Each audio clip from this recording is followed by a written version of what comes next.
Nahulog ang truck na yan nang bumigay ang dinadaanan nitong tulay sa Vietnam. Ayon sa media roon, 8 tao ang nawawala matapos mahulog ang nasa 12 sasakyan.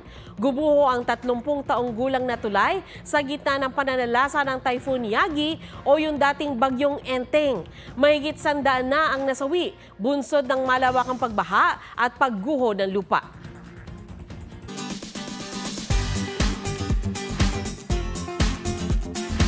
Parang born in the wrong era ang isang Gen Z content creator dahil ang mga hilig niya 80s at 90s mula sa playlist, forma at koleksyon.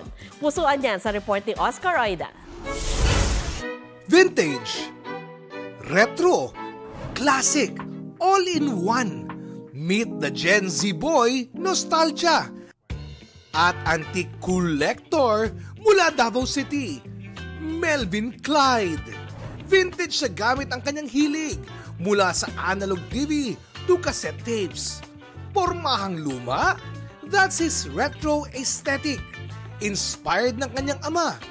At maging sa music, playlist niya ay Summer of 1980s. Namana sa nanay ang taste of classic. May mga ilang collections ako. And then, nag-try ako isang content. Pati netizens from early gen, napapatrowback ang kanyang secret time machine.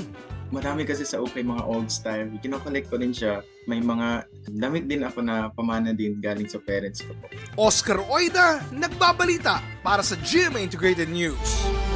Huwag magpahuli sa mga balitang dapat ninyong malaman.